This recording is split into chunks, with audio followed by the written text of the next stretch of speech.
Hello, and welcome to part 2 of PB&J's 4-part educational series. PB&J service providers and educators have long understood the importance of recognizing that children's behaviors are telling us something about what they need. Dr. Ashley Martin-Cuellar from UNM Family and Child Studies program explores this belief and practice in her conversation titled Recognizing Strengths in Children's Behaviors. We hope that you will find this talk helpful and insightful as we build strong families together today. PB&J welcomes you. Hi, I'm going to share about building resiliency through reframing behaviors in a strength-based way. I want to touch on two main points in this conversation. The first point is that a child's behavior shows or indicates a need. We typically think of behaviors as positive or negative, and I want to reframe this as the behavior is telling us something. The second point that I want to talk about is that certain behaviors can be reframed as strengths, and through reframing the behavior, we can help the child learn about themselves and how to use their strengths in adaptive ways. We'll start with all behaviors communication. Perhaps we can draw on the cliche phrase, actions speak louder than words, which is really true. Our behaviors show love or they show anger, but our behaviors also show needs, like a need for connection. Some may call these attention-seeking behaviors. A child that needs attention or connection may do very distracting and frustrating behaviors in order to get that need met. Another perspective here is that there's functions to our behaviors. Even as adults, we may struggle to state what we need, and our behavior may serve as a function to get something or to avoid something. This is the same for children, even more so, because typically children may struggle with the vocabulary or the regulation to explain their behavior, especially if it's a negative one. They can't say, I'm acting this way because I'm really anxious and I don't want to see the doctor, or I'm sad that you have to go to work. Researchers in the area of behavioral analysis describe 4 functions of misbehavior. They talk about attention, access, escape, and sensory stimulation. There's a lot of information online about functions of behavior and functional assessments for behaviors. Additionally, there's some really great kind of charts to kind of map through or problem solve out of the function of behavior. So I'll put a few of those in the links in the notes section. But just for basic analysis, we can think of a child's behavior as either to escape or avoid something, or to gain access or obtain something. Some examples of avoidance or escaping behaviors could be that a child may not feel well and talk about not feeling well to avoid taking a test at school. Maybe they have a spelling test. And so in order to avoid that, they have stomach stuff come up or talk about the fact that they don't feel well. They may start an argument not to have to transition to another classroom or to keep going or to keep from going to a childcare. A child may be trying to avoid a task that seems difficult or demanding, or to avoid discomfort or potential pain, both physical, perhaps even emotional pain. A child may also try to avoid certain social interactions with someone, or avoid attending an event or a certain activity that they may not be really good at or might be embarrassing to them. For example, I didn't like show and tell or anything that really involved me standing in front of the class.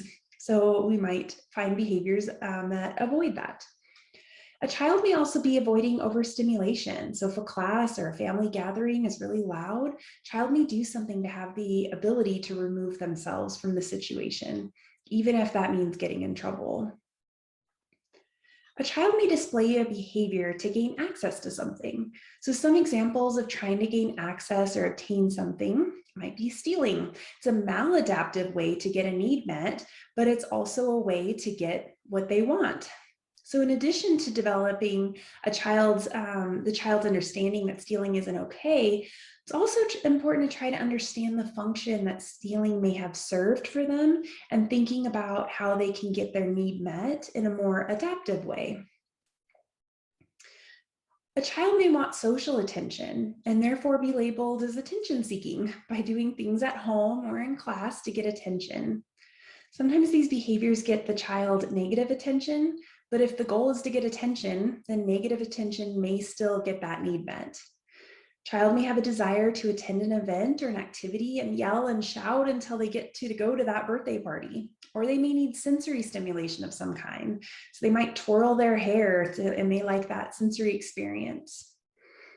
Using a guide like this to help problem solve a bit about what a child may be trying to convey through their behavior can also help you label the emotion with the child and help them identify and process through their feelings. Can also help you realize which behaviors might be reinforced through our or the caregiver's behaviors, kind of map out alternative ways to navigate the behavior. I wanted to shift now to reframing behaviors as strengths. The phrase I want to share here is honor the strength and guide the behavior. In the field of positive psychology, researchers have identified 25 character strengths that they have found are universal. These have been widely researched in the field of positive psychology and are categorized within 6 virtues. So these 6 virtues are wisdom, courage, humanity, transcendence, justice, and moderation. I'll also put a link to this in the notes as well, so you can further explore the virtues as well as the character strengths within them. Everyone possesses character strengths.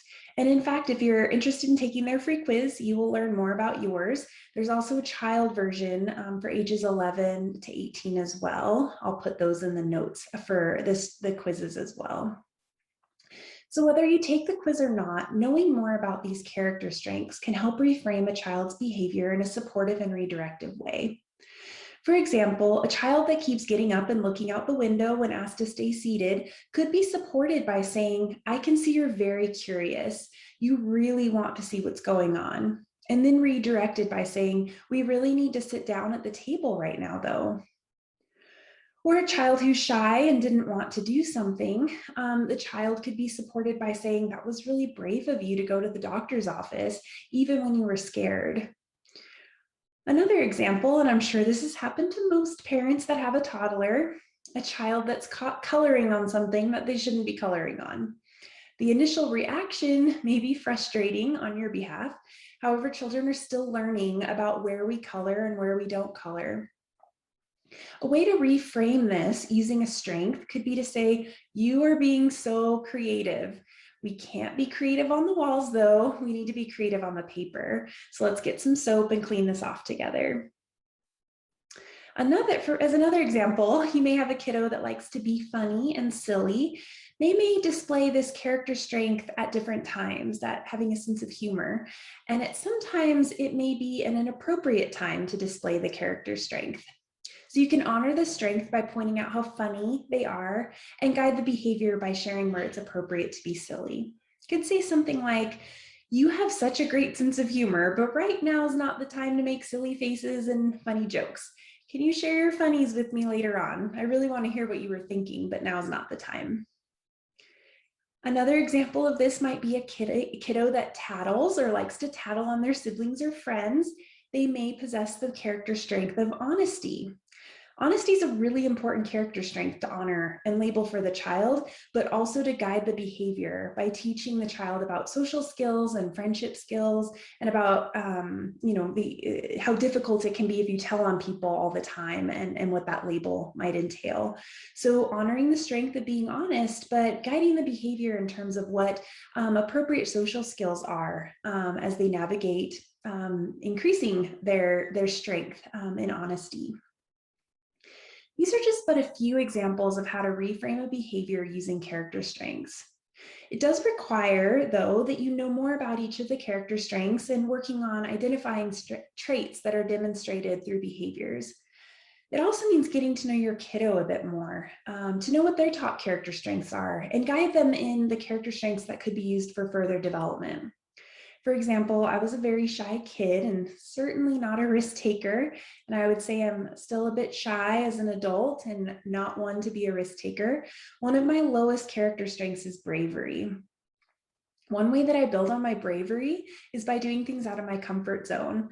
And here I am chatting with you all on camera. A kiddo that may struggle with having a sense of humor about things, humor may be a lower character strength for them. You may guide them in thinking about things in funny ways or by finding times to be silly together. So as a caregiver, finding ways to also guide the new behavior towards building on a child's character strengths that might need more development can increase resiliency too. Some questions to ask in this to help in this process is, what is my initial reaction to this behavior? What do I need to do to calm my body and regulate? Are you feeling anxious? Are you feeling upset? Taking a deep breath, calming your body. What is my child trying to tell me through their behavior? What does my child need? And this involves the character strengths and understanding the functions of behavior. How can I reframe this behavior as a strength and guide the behavior? And now that I've reframed the behavior, does this behavior actually require a consequence? Our initial reaction might be yes, to have a consequence, but now that we've reframed it and thought about it in terms of guidance, it may not need a consequence. And also, is there a need to be met, and what need does need to be met? And how do I navigate that? You can find more parenting information similar to what I've discussed by looking up the gentle parenting, positive parenting, and mindful parenting. I've included some links to those websites and included a few parenting books as well. So in that note section again, thank you so much for your time.